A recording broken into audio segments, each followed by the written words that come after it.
So your intelligent quotient is you think rationally, you speak effectively, and you deal very purposefully with the circumstances and situations. So develop your IQ. Today you are students. You have your subjects to study. Go deep into it to the extent that you perform well. Make a habit of performing the best wherever you are. And if you form that habit from this early childhood, you'll always stand a chance to perform well in whichever field you are, wherever you are, whatever you are in future. This is intelligent quotient. I exemplified it, I defined it. Now coming to emotional quotient.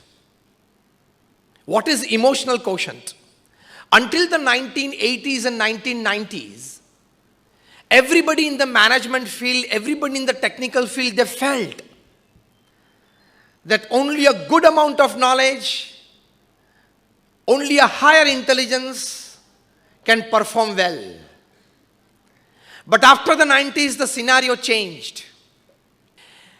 They could experience practically in the industry, practically in all fields, that beyond intelligence, if somebody in the person of authority can understand his and people's emotions well, can take care of his and people's emotions well, can make the optimum and ideal use of his and people's emotions well, can perhaps be a better leader than just a person with technical and management know-how. So the rise of the emotional quotient in the decade of the 90s. Emotional quotient is, it's all about having empathy, where you are people-oriented. You give priority to people. You give less priority to your individual ambitions. But you take care of people's feelings, people's wishes more, and you have a knack how to use best people's emotions and feelings, optimum use of it for the growth of the organization and the growth of the individual. So after the 1990s, emotional quotient came into play. Those people with better EQs, they became better leaders. And ultimately, by the turn of the millennium, they came to know that EQ are the people, they would have better leadership qualities than people with just IQ. I'll exemplify it. Dr. Bernie Siegel has written a very good book, Love, Peace and Healing. He's a very renowned, a very successful doctor in the United States. In this book, he has exemplified many stories where beyond medical science, by love, peace, meditation, prayers, healing has been faster, has been better. And he presented all these cases on primetime American TV. A lady in Los Angeles, California, she decided to do some social service. At the age of 80 plus, she felt, what can I do? She approached the nearby hospital, which was a cancer hospital.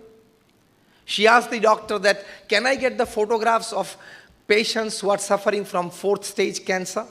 And the doctor asked why. She said, I want to pray for them. I can understand the emotions, the feelings of their kith and kin, who would be worried about them. Taking that into consideration, I want to express my heart out for them. She would take the pictures back home. She would pray with a wish that this patient gets cured because the patient's kith and kin are so much worried about the person. And to everybody's surprise, and to all of your surprise today, that she cured during her lifetime more than 30 to 35 4th stage cancer patients without a single medicine. Just by effectively expressing herself, praying for them. So your emotional quotient is you understand people well. When you will in future get into work mode, get into management. There are basically three types of management. First is material management, which is the easiest. If somebody asks you to rearrange these chairs in some other way, you could rearrange it. You don't need to use much of your intelligence or brains in it. You have just been directed and you are supposed to do, and you do it. Easiest of all three is material management. A bit tougher than that is money management. Somebody gives you 500 crore rupees, it's difficult to manage what to do with it. And tougher than money management is the third M, man management. But the top class management gurus, you study them, Jim Collins, Stephen Covey, Anthony Robbins, everybody, they say a person who is good at man management can be much better and the best rather in material or money management. Because they say, take care of your people will take care of your work. This is where EQ comes into play.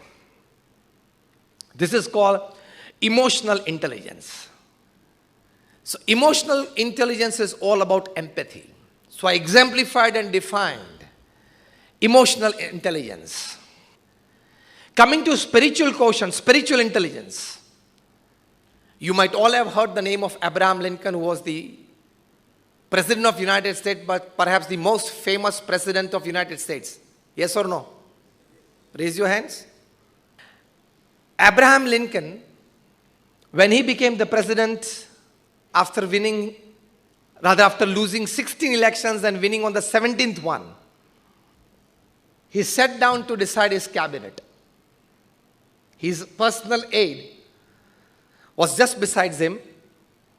He started listing the births, started listing the name of the ministers, in which he decided to give the post of the War of Secretary to a particular person.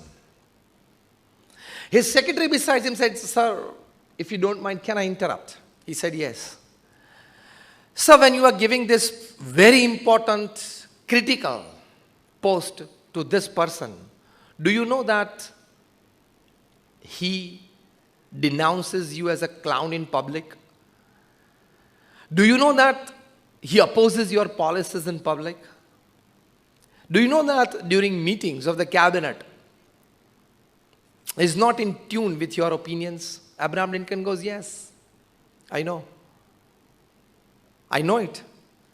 "Sir, even then you are giving this important critical post to him, which is the second most important diplomat in the presidential hierarchy, that is the presidential democracy, that is in the United States." Abraham Lincoln says, "Yes." "So why?" Abraham Lincoln goes, see, now understand well what is spiritual quotient. Abraham Lincoln goes, "My first question, is he right for the post?" His secretary says, "Yes." "His IQ for the post is perfectly matched." Second question, "Is there any question of his integrity towards the nation?" Abraham Lincoln's secretary says, "Sir, no question. Since last 30 years of public life, there has not been any controversy about his integrity towards the nation." Abraham Lincoln goes, "I need only these two qualities in a person to give this post. He possesses that, so I give him, irrespective of what he has an opinion about me or my policies."